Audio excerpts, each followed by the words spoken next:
एक हत्या का मामला सामने आया है जहां एक जीजा ने अपनी ही साली की हत्या की है। हत्या की वजह बताई जा रही है कि जीजा को साली पर पत्नी को जादू टोना करके मारने का शक था। हत्या को जीजा ने अपने कुछ साथियों के साथ मिलकर अंजाम दिया। आपको बता दें कि कल्याण पुलिस ने हत्या के मामले में आरोपी जीजा और उसके साथियों को गिरफ्तार कर लिया है। तो आइए देखते हैं इस पूरी रिपोर्ट को हमारे संवाददाता सुनील शर्मा के साथ। कल्याण पश्चिम के रामबाग स्थित रामचंद्र अपार्टमेंट में रहने वाले उमेश अंतरे की पत्नी संगीता 12 अगस्त से अचानक घर से लापता हो गई थी। खोजबीन के बाद घर वालों ने संगीता के गुमशुदगी की शिकायत कल्याण पुलिस स्टेशन में कर दी। उमेश के साथ उनके घर में उनके साड़ू कृष्णा सफालिका भी रहा करते हैं। छानबीन के दौरान कृष्णा हड़बड़ाने लगा। यह देखकर पुलिस का शक साफ हो गया। पुलिस ने 3rd डिग्री की धमकी देकर कृष्णा से पूरा सच उगलवा दिया। जनवरी 2015 में कृष्णा सफाली की पत्नी रीना की मौत हो गई थी। मरने से पहले रीना ने अपने पति कृष्णा को बताया था कि उसकी बहन संगीता ने उसे जादू टोना किया है, इसलिए उसकी तबीयत सुधरने की बजाय और बिगड़ती जा रही है। आखिर पत्नी की मौत के बाद कृष्णा का शक और तेज हो गया।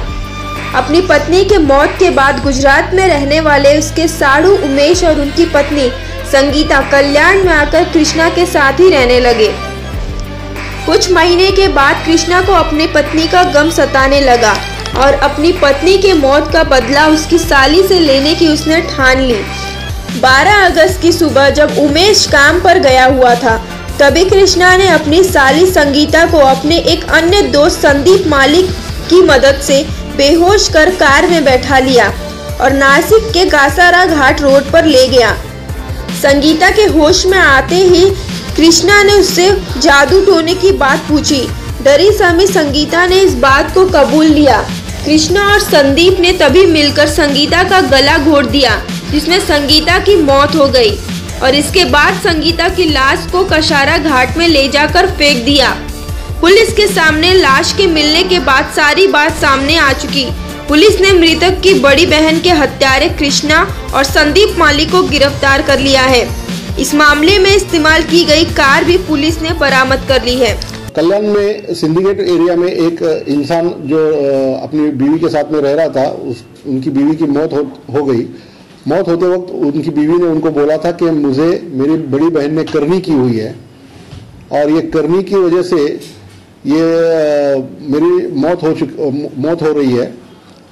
तो इसने उसकी बड़ी बहन जो थी, जो अहमदाबाद में रहती है, वो इसको मिलने के लिए आई थी। वो और उसके शौहर दोनों आए थे यहाँ पे, और जब यहाँ पे आने के बाद में यहीं रहने लगे और ये सभी लोग इकट्ठा रह रहे थे। लेकिन ये जो आरोपी है, इसके दिमाग में से ये बात नहीं जा रही थी। इसलिए एक दिन मतलब 12 तारीख को इसने ये औरत जो है इसको अपने दोस्त के सहायता से इसको मारपीट की, जिसमें वो बेहोश हो गई। फिर इसको एक i10 गाड़ी में डाल के एक नासिक जा रहे थे। नासिक जाते वक्त बीच में इसको होश आने के बाद में जब इसने इसको पूछा कि तूने मेरे बीवी पे करनी की थी क्या, तो शायद हो सकता है कि डर के मारे या जो भी है, इसने बोल दिया कि हाँ, और फिर गुस्से में आके इन्होंने उसका गला दबा के मार दिया और इसकी लाश जो है वो कसारा घाट में डाल दी थी।